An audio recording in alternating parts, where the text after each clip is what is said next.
नमस्कार किसान साथियों, आप सभी का स्वागत है एक बार फिर आपके अपने YouTube चैनल के फार्मिंग में। किसान साथियों, आज मैं हाजिर हूँ आपके सामने गेहूं की महत्वपूर्ण जानकारी लेकर।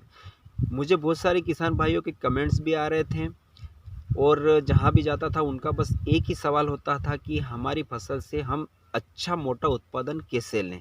तो किसान साथियों, सभी बातें इस वीडियो में डिक्लेयर करने वाले हैं कि हमें कौन सा खाद दें तो हमें एक अच्छा उत्पादन मिलेगा। तो यह जानने के लिए वीडियो को अंत तक देखिएगा, और अगर जो आपने अभी तक चैनल को सब्सक्राइब नहीं किया है तो सबसे पहले चैनल को सब्सक्राइब अवश्य कर लीजिए, क्योंकि गेहूं से जुड़ी हुई महत्वपूर्ण जानकारियां मैं इस चैनल पर डालता रहता हूं। तो सबसे पहले जानकारी आपको मिले और आप उसका फ़ायदा उठाएं, इसके लिए आप चैनल को सब्सक्राइब कर लीजिए, क्योंकि यह बिल्कुल निःशुल्क है, इसका कोई भी चार्ज नहीं लगता है किसान भाइयों। तो मैं आपको बता दूं, बहुत सारे किसान भाई मुझे बताते हैं, जब मैं उनके खेत पर विज़िट करने जाता हूं तो वो बोलते हैं कि मैंने इसमें डीएपी भी दिया है, यूरिया भी पर्याप्त मात्रा में दिया है, पानी भी पिला रहा हूं, लेकिन उसके बाद भी मेरी फसल की अच्छी बढ़वार नहीं है, अच्छे कल्ले नहीं निकल रहे हैं, इसमें पीलासपन आ रहा है। तो किसान साथियों, सिर्फ यूरिया और डीएपी के बल पर हम एक अच्छा उत्पादन नहीं ले सकते। आज का जो समय है, इस समय हमारी फसल को और भी पोषक तत्वों की आवश्यकता पड़ती है। एक जो पहले का समय था, 8-10 साल पहले, जब हम कुछ भी नहीं डालते थे, सिर्फ यूरिया डाल देते थे तो हमें उत्पादन मिल जाता था। लेकिन आज हमें अगर जो मोटा तगड़ा उत्पादन लेना है तो हमारी फसल को कुछ और पोषक तत्वों की भी पूर्ति करना पड़ेगी, तब जाके हमारी फसल में कल्ले आएंगे, अच्छी बढ़वार मिलेगी, उसकी बालियाँ लंबी निकलेगी और ऊपर से नीचे तक एक जैसी बालियाँ बने और एक जैसा दाना बने। उसके लिए हमें पोषक तत्वों की पूर्ति करना पड़ेगी। और आज मैं जो आपको खाद बताने वाला हूँ, अगर जो उन खाद और पोषक तत्व न्यूट्रिएंट की पूर्ति आपने अपनी फसल में कर दी 40 से 50 दिनों की अवस्था में, तो गारंटी लेता हूँ आपको एक अच्छा उत्पादन लेने से कोई भी नहीं रोक सकता किसान साथियों। तो सबसे पहले बात करते हैं किसान भाइयों, जब 20 दिनों की अवस्था होती है हमारी गेहूं की फसल की, जब हम पहला पानी पिलाते हैं, अगर जो उस समय आपने यूरिया, जिंक और सल्फर का उपयोग कर लिया तो कोई बात नहीं, और अगर जो नहीं किया है और पहला पानी पिलाने वाले हैं, तो किसान भाइयों सबसे पहले हमें लेना है 40 किलो प्रति एकड़ के हिसाब से यूरिया लेना है, नाइट्रोजन। ठीक है, इसके बाद आप पेन और कापी लेकर नोट कर लीजिए, ताकि आपको बार बार वीडियो देखने की आवश्यकता ना पड़े। तो 40 किलो प्रति एकड़ के हिसाब से हमें यूरिया लेना है। इसके साथ में जिंक लेना है हमें 7 किलो प्रति एकड़ के हिसाब से, 33% वाला। अगर जो 22% वाला, 23% वाला जो जिंक आता है वो मिलता है, तो उसकी मात्रा रखनी है 10 किलो प्रति एकड़ के हिसाब से। इसके बाद हमें सल्फर लेना है किसान भाइयों। सल्फर जो होता है उसकी आवश्यकता हमारे पौधे को बहुत ज़्यादा पड़ती है। हम अगर जो सल्फर नहीं देते हैं तो उसके कारण जो कल्ले निकलना चाहिए वह कल्ले नहीं निकलते हैं, हमारी फसल को अच्छी बढ़वार नहीं मिलती हैं और उसमें हमेशा पीलासपन बना रहता है। तो हमें अच्छी ग्रोथ, अच्छी बढ़वार और अच्छे कल्ले निकले, इसलिए हमें 5 किलो प्रति एकड़ के हिसाब से सल्फर लेना है। इन सबको मिलाकर हमारी फसल में छिड़काव कर दें। छिड़काव करने के बाद पानी पिला दें किसान साथियों।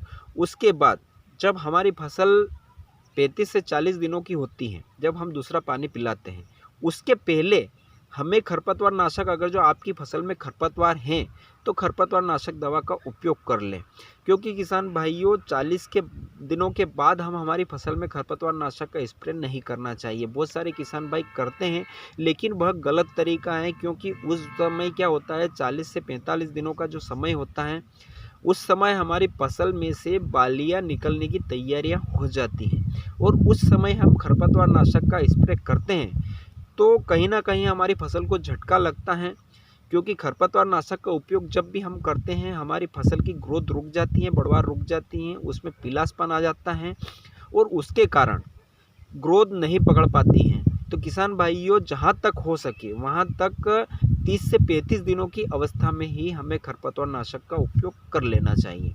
इसके बाद किसान भाइयों, जब हम दूसरा पानी पिलाते हैं उस समय हमें कौन सा खाद देना है, आज आपको एक महत्वपूर्ण खाद बताने वाला हूं मैं। अगर जो आप उसका उपयोग करते हैं किसान भाइयों, तो बहुत ही तगड़ा रिजल्ट मिलता है। मैं अपनी फसल में करता हूं, हर बार करता हूं और एक बेहतरीन रिजल्ट मिलता है मुझे। तो सबसे पहला खाद हमें कौन सा लेना है, अगर जो आपने डीएपी का उपयोग बुआई के समय नहीं किया है तो हमें डीएपी लेना है 1 बैग प्रति एकड़ के हिसाब से। इसके साथ में हमें अमोनियम सल्फेट जो आता है 25 किलो का कट्टा आपको मार्केट में मिल जाएगा, 800 से 900 के समथिंग मिलता है ये। लेकिन इसका रिजल्ट इतना तगड़ा है ना किसान भाइयों, अगर जो आप एक बार उपयोग कीजिए और थोड़ी सी जगह में रख लीजिए, अगर जो आपको रिजल्ट लेना है, उसका रिजल्ट देखना है तो थोड़ी मतलब यूँ समझ लीजिए 2 बीघे यानी कि 1 एकड़ में कीजिए और 1 एकड़ में मत कीजिए, आपको उसका रिजल्ट सामने दिख जाएगा। तो हमें 1 बैग डीएपी लेना है, इसके साथ में हमें अमोनियम सल्फेट 20 किलो प्रति एकड़ के हिसाब से इन दोनों को मिलाना है और मिलाकर छिड़काव करके पानी पिला देना है किसान भाइयों। इसके बाद पानी पिलाने के बाद मैं आज आपको एक बेहतरीन टॉनिक बताऊंगा किसान भाइयों, क्योंकि अक्सर हम क्या है कि नीचे खाद के माध्यम से पोषक तत्वों की पूर्ति नहीं कर पाते हैं, और जितना पौधा पत्तों के द्वारा किसी भी खाद को ऑब्जर्व करता है यानी कि ग्रहण करता है और पोषक तत्वों को ग्रहण करता है, वो 100% उसका रिजल्ट हमें मिलता है। तो आज मैं आपको एक टॉनिक बताने वाला हूं, अगर जो आप 50 दिनों की अवस्था में जब हमारी फसल में बालियां निकलने की तैयारियां होती हैं, उस समय अगर जो आप उस टॉनिक का उपयोग करते हैं तो आपको एक बेहतरीन रिजल्ट मिलेगा। तो हमें क्या करना है कि एक हल्का फुल्का जो कीट जो रस चूसक कीट होते हैं उसके लिए कीटनाशक लेना है। आप लेमड़ा भी ले सकते हैं, लेमड़ा ले लीजिए, और लेमड़ा के साथ में हमें क्रिस्टल कंपनी का एक नाइट्रोजोन करके एक टॉनिक आता है, जिसके अंदर 24 प्रकार के न्यूट्रिएंट तत्व होते हैं यानी पोषक तत्व होते हैं, जो कि हमारी एक फसल को अच्छे उत्पादन के लिए आवश्यकता पड़ती हैं, वह सभी पोषक तत्व उसके अंदर मौजूद होते हैं। तो हमें क्रिस्टल कंपनी का नाइट्रोजोन जो टॉनिक है उसको ले लीजिए। अगर जो आप कारणवश वह नहीं मिलता है तो आप कृषि रसायन का जो क्रिकेल के नाम से एक टॉनिक आता है, सेम तत्व उसके अंदर भी होते हैं, आप उसको ले लीजिए। दोनों में से कोई सा भी ले लीजिए और अपनी फसल में स्प्रे कर दीजिए किसान साथियों। स्प्रे करने के बाद जब आपकी बालियाँ निकलेगी, आपकी फसल की गेहूं की बालियाँ निकलेगी, बालियाँ एक समान निकलेगी, आप देख लेना बालियाँ एक समान निकलेगी, ऊपर से नीचे तक दाना आपकी जो फसल में आएगा वो एक समान आएगा। हमें अधिकतर एक समस्या देखने को मिलती है कि बाली का जो ऊपरी सिरा होता है वह पतला हो जाता है और वहाँ कहीं कहीं तो गेहूं बनते भी नहीं हैं, और अगर जो बनते हैं तो वो बिल्कुल बारीक बनते हैं। जब हार्वेस्टिंग करके हम थ्रेशर में निकालते हैं तो वो हवा में यूं ही उड़ जाते हैं। तो यह समस्या आपकी ख़त्म हो जाएगी, बालियाँ पूरी एक समान निकलेगी, दाना कठोर और मजबूत होगा।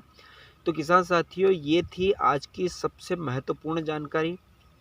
आशा है कि आपको पसंद आई होगी, और पसंद आई हो और अगर जो आपने अभी तक चैनल को सब्सक्राइब नहीं किया है तो सबसे पहले सब्सक्राइब कर लीजिए।